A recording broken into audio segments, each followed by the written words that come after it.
I know libertarians very much love the Gadsden flag, and as conservatives, we love it as well.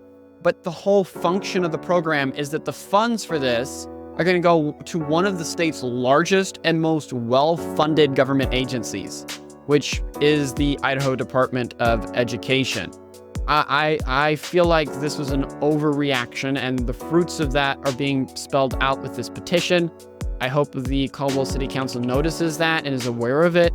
But we as human beings like convenience, we like simplicity, we like ease, we don't like friction. And if you can decrease friction, people like that.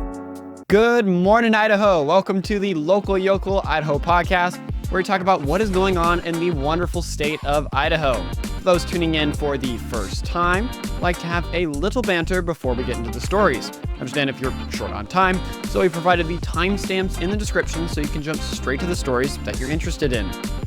For those that joined us for the banter, welcome. Glad you're joining me today. I hope you all are having a wonderful week. I know I did. It was very busy. I had a lot of different work I was doing, but all that extra work was put in so that I could have a 3-day weekend, which has been very refreshing. I got to spend some time with family and friends, kind of relaxing and stuff, so that's been very helpful for me.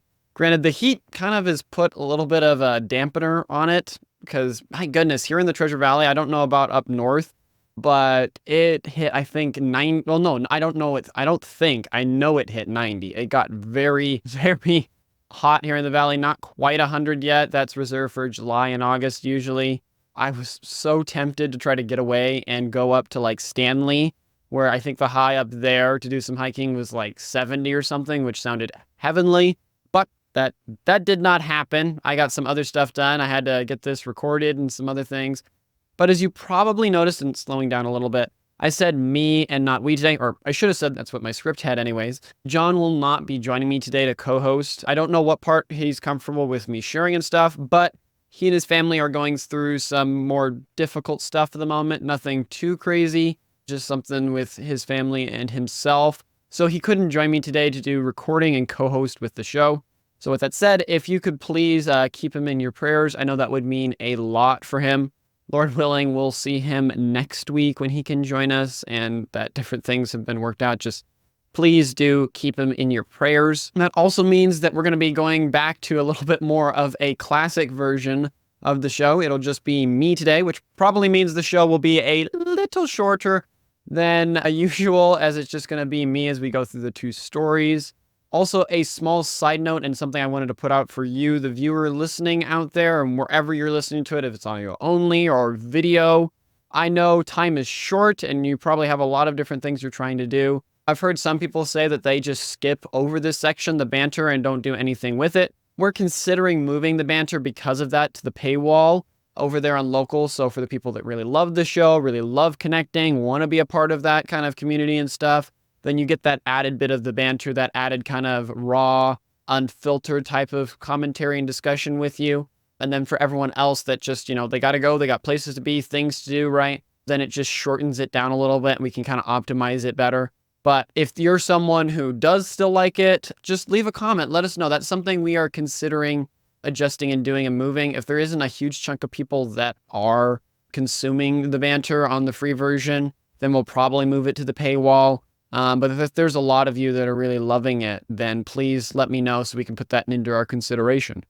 Now, our first segment here, we're going to be going with Idaho Bill Breakdown Don't Tread on Me license plate, the public school, Senate Bill 1317. Last week, we examined House Bill 465, which made it illegal to make explicit images of minors, even when a minor wasn't involved at all. This week, on a far less dark note, we'll be examining Senate Bill 1317, which was sponsored by Tammy Nichols in the Senate and Judy Boyle in the House. It amended the existing law to allow for a specialty license plate, a Don't Tread on Me license plate, to generate funds for a gun safety educational program in public schools. In this segment, we'll learn exactly what the bill says, when you can get the new license plate, and whether you should even get it at all. So starting off here with our breakdown and analysis, we first need to kind of look at what the bill says. It creates a new Don't Tread on Me specialty license plate option featuring the Gadsden flag. For those that don't know what the Gadsden flag is, the design will be of a bright yellow background with the image of a rattlesnake and the words "Don't Tread on Me." The Idaho Transportation Department will approve the final design, the license plate will be available starting January 1st, 2025 for passenger vehicles, trucks, motorcycles, and other vehicles that don't exceed the 26,000 pounds rating. In addition to the regular registration fees, there'll be a $35 fee for the initial issuance of the plate and a $25 annual renew fee. A portion of these fees, $22 of the initial fee and $12 of the renewal, will go into a new Firearm Safety Grant Fund.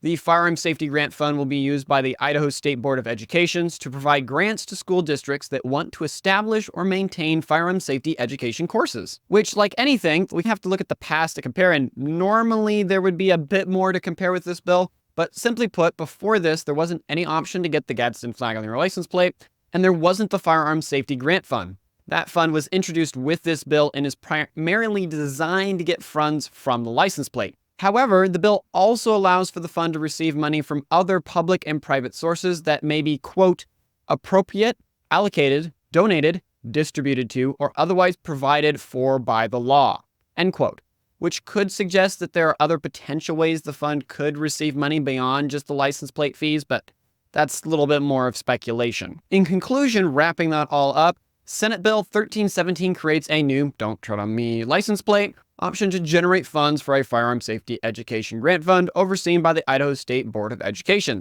It will give Idahoans a new specialty place choice while providing a funding mechanism for an elective gun safety course in schools.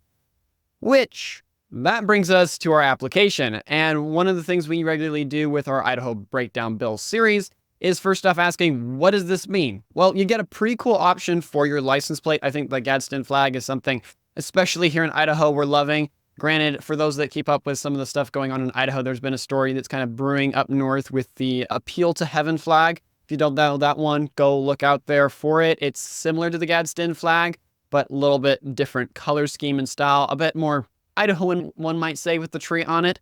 But it does seem that, yes, this is a cool flag, but there are some strings attached to this. It's definitely one of the more libertarian things. I know libertarians very much love the Gadsden flag, and as conservatives, we love it as well.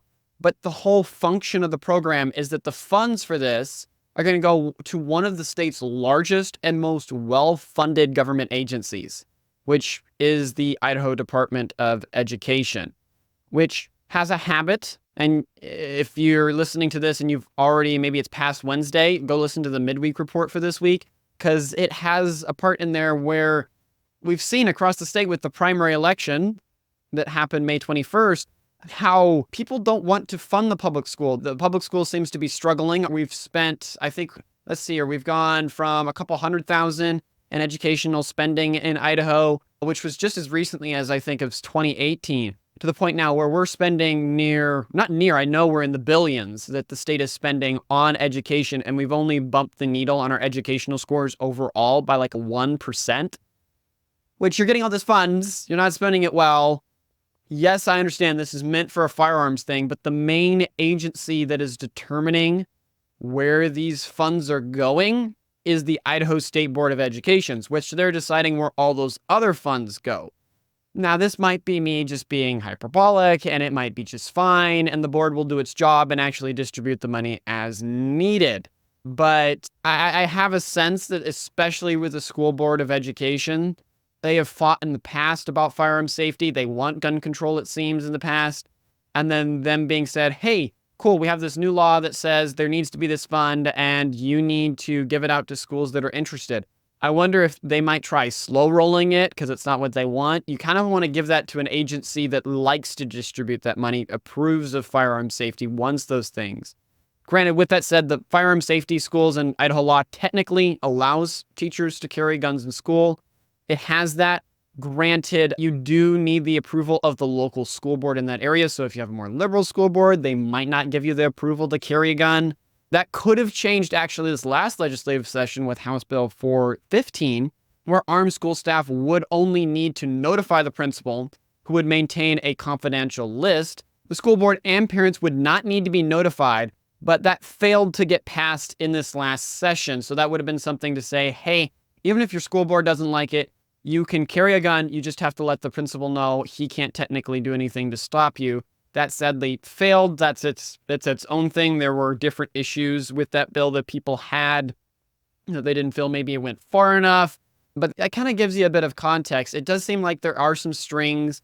You're giving the control over the State Board of Education's. Yes, they can't pull from that fund for anything other than educational courses for schools that want to teach firearm-related things to their teacher and staff.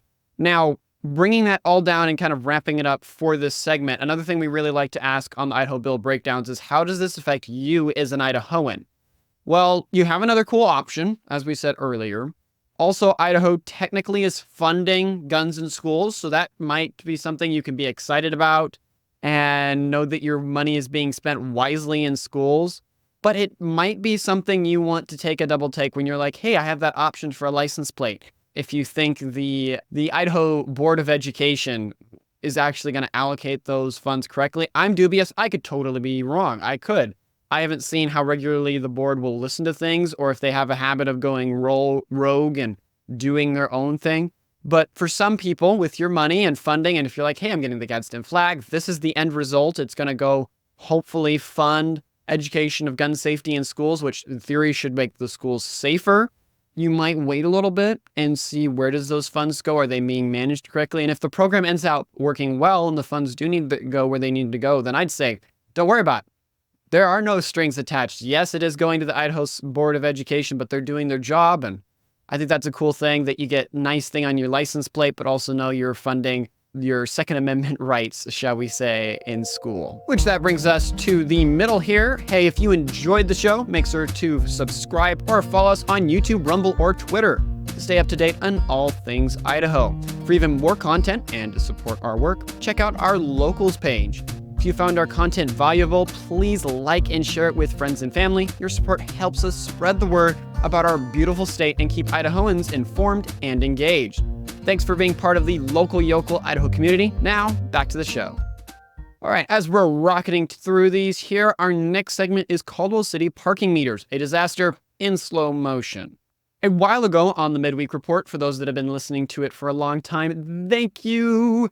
We reported on how downtown Caldwell approved the installment of parking meters in the area. We reported on how it was a heated decision, and well, that it has kind of come back to haunt the Caldwell City Council, and not in the way they would like. In this segment, we'll be unpacking the lead up to the parking meters being installed, how the decision to install them was anything but easy, and how they have negatively affected downtown Caldwell.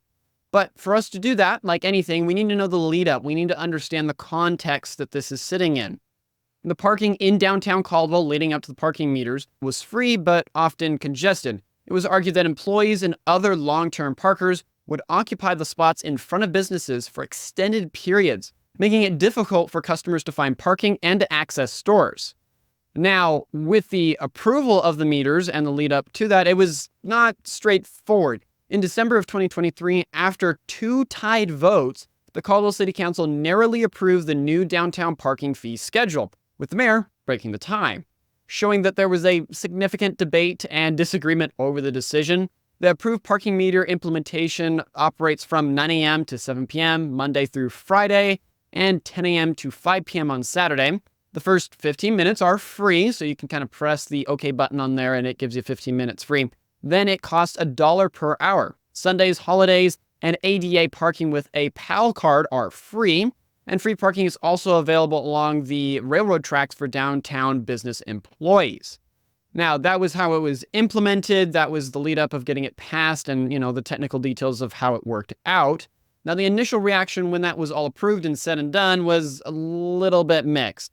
Idaho 6 and KTVB 7 reported that some residents expressed concern over the proposal. After installations began in 2024, more citizens felt caught off guard by the new meters, which that kind of transitions there into the results and overall response now that they've been there for a little bit.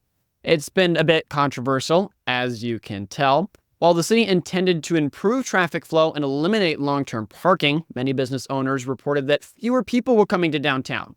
One business owner claimed to be down 55% in sales since the meters went in. All said, reports seem to say that the parking meters have negatively impacted how businesses interact with customers in downtown Caldwell. Some customers now prefer to call and pay over the phone rather than deal with the parking, reducing foot traffic and browsing in stores, which, It's kind of the most important thing when you're talking about downtown areas. You want people to come and walk around. Certain businesses are considering closing if the situation doesn't improve. To help customers, one coffee shop started a take a quarter, leave a quarter jar to help with the meters. So you can take a quarter, put it in, get the idea, because cool, those machines actually still use quarters. Anyhow, coming into kind of the conclusion here, in response to the backlash, over 300 business owners, employees, and customers signed a petition asking the city to remove the meters. The city stated that they are taking the feedback seriously and working with their parking management partner to develop the best plan going forward. However, many business owners simply want the meters gone and for things to return to the way they were, which, honestly, that last phrase there is the most Idahoan thing I could possibly think of. I just want it the way it was. I love it. I enjoy it. We like the status quo here in Idaho. We are creatures of habit as Idahoans. But that kind of brings us here into the last part, the application. The city of Caldwell has been doing a lot of really great work to bring more life into the downtown Caldwell area. And I want to stress that I don't want to just sit here and feel like I'm bashing on the Caldwell City Council and the planning. I mean, they put Indian Creek Plaza in. For the record, I remember when they were first putting that in, I was like, oh my goodness, they're breaking down all these old buildings, all this history. This is horrible. But I think it's been a really great thing, especially the ice skating in the winter, to have that on the west end of the valley and not just the Idaho skating rink that's over near Boise, especially one that's outside. There's one thing that, I can go ice skating all year down by Boise there at Idaho Ice World, but something about being outside, they've got kind of the classic music, right? I mean, you've got Flying M, which we'll be talking about that more next week, but having that community, having that there, you have the river and all the Caldwell lights. It's a really amazing package they made. Not only that, but you've got different music that they'll have playing there and the farmer's market. And it's a very nice area, very well designed. And I think it's a really smart thing that they did there. You also have Amanos. We've talked about them before. They are highly rated. They've won many competitions nationally, or at least in the Pacific Northwest. That's really good food. There's other really great places for food. There's a couple really great antique stores. Even there's a record exchange a little further down the road. And, just in general, a lot of really interesting businesses they've brought to the area. I know it's a little expensive. You've got the Indian Creek Steakhouse, but they also have started doing dances, teaching free country swing classes, I know, which also has been, I think, a really cool thing and brought in people to Caldwell that wouldn't have otherwise. Because I feel like for the Treasure Valley and for those outside of the Treasure Valley area, you have Boise over here in the mountains. So you have the mountain range here and you got Bogus over here. And then when you're talking about Caldwell, it's over here. You travel the freeway. Caldwell's kind of over here. Nampa's here. And I've often heard the sentiment that, oh, Caldwell, you got to be careful. It's where you got kind of drugs and gangs and stuff. But Caldwell and Nampa have put a lot of effort into solving that. And I think having those other businesses and activities that pull maybe people from Boise and the Meridian area that wouldn't otherwise out this way, to kind of experience those and have those kind of helps rehabilitate that image. So with that context given and that praise, because it is rightly due, there was, in a sense, I've heard a minor issue with parking, that people would stay longer and it was kind of hard to find a spot. Personally, I will say I have not heard other people tell that to me, and in my experience, because I live very close to Caldwell, I never had a point where I was struggling to find parking, especially if you're willing to walk, because you just drive over the railroad tracks and you can park in some spots over there and walk in, or there's always maybe a little bit of room there at the Albertsons parking lot. Granted, the Albertsons can get a little bit busy sometimes, but I've rarely run into a situation, sides on holidays, Christmas time, it will be busy if the night lights are there and different stuff. But I think that right there is seasonality, that has its exceptions and stuff. But I personally haven't seen these arguments, and it might be people that sometimes I worry, let's go walk a little bit. Walking's good for you.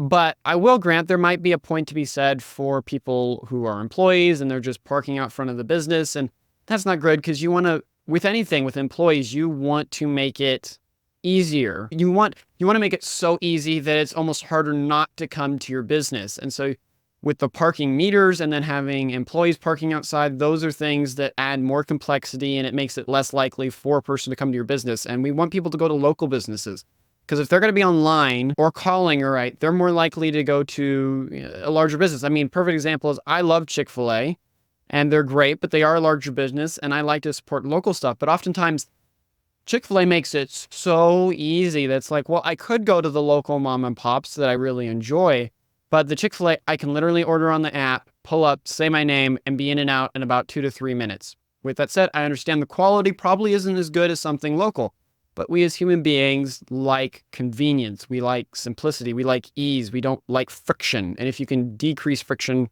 people like that.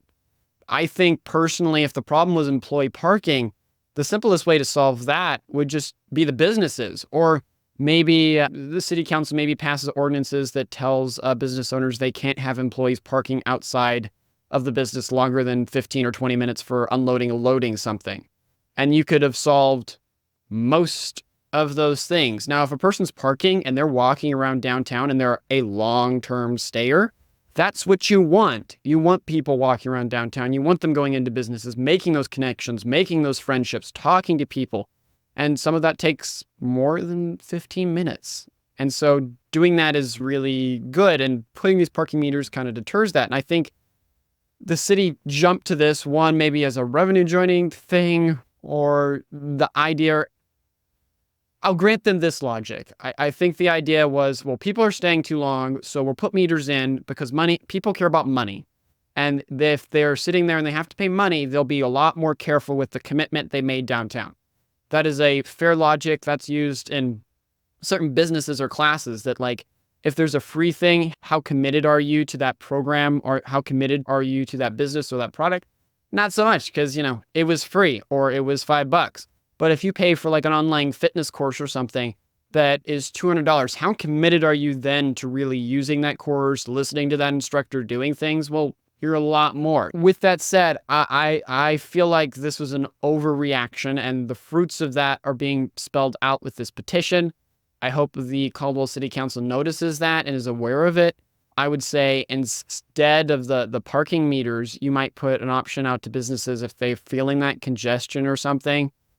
Go up parking garage somewhere rather than apartments, putting it there. And if there's in the high point times when there's a lot of people there, cool, then they can pay. But at least you don't have certain practices that have been occurring. I heard one story about how at the Keystone Cop, there were certain people, it's been there for a long time pizza place, really good pizza, by the way, link. They were the owner or someone there, whatever else, people would park there, and maybe they go over to the post office. It's just over there for a few seconds, and then they're going to come back or whatever. And the owner would put a boot on them because people were trying to avoid, because the Keystone Cop is one of the few in downtown that kind of has their own parking lot. They were trying to avoid the parking meters and parking there, but the business owner didn't want people parking there that weren't going to be coming to his business, right? Well, that's fostered a little bit of that culture that's a little bit aggressive. So I think this could have way more easily been solved working with businesses rather than just doing a blanket statement. If employees are the issue, cool. If it's people that are the issue, then you need to reach out to the people of Caldwell and maybe spend money on more vertical parking to deal with that issue. So at higher times, people need to pay that money or whatever else. But at lower times, then it's not an issue and they can just park in front of the businesses, because Caldwell is still a very small town and it has its lulls. It's not always busy. Downtown Boise, always busy. So you're going to have periods where you need those parking meters to create that turnover rate. But Caldwell, there's points where, yeah, it's busy. Maybe it's a Friday night. Cool. You got to pay for parking. Sorry, because there's only so much free parking near the businesses. That's at a premium. Get there early type of thing. But there's other points, if you're there middle of the day, there's like 1,000 parking spots. It's super open. Shouldn't charge. You want people to come in and enjoy and eat food and all that and everything and create commerce for your business. That would be my 2 cents on it. But what are your thoughts? Do you think the Caldwell City Council did a good thing? Do you think they did a bad thing? That is my take on it. Hopefully the City Council will listen to this petition, and we'll have to see what progresses going forward. Closing us out here, thank you for listening to the entire show. I hope you found it both enjoyable and informative. If we missed anything important or something we got wrong, reach out to us via email at lyimedia@protonmail.com or on Twitter @LocalYokelIdaho. We appreciate your support and feedback as we work to bring you the most interesting and important stories from across Idaho. That's all for now, and have a great rest of your week. Godspeed.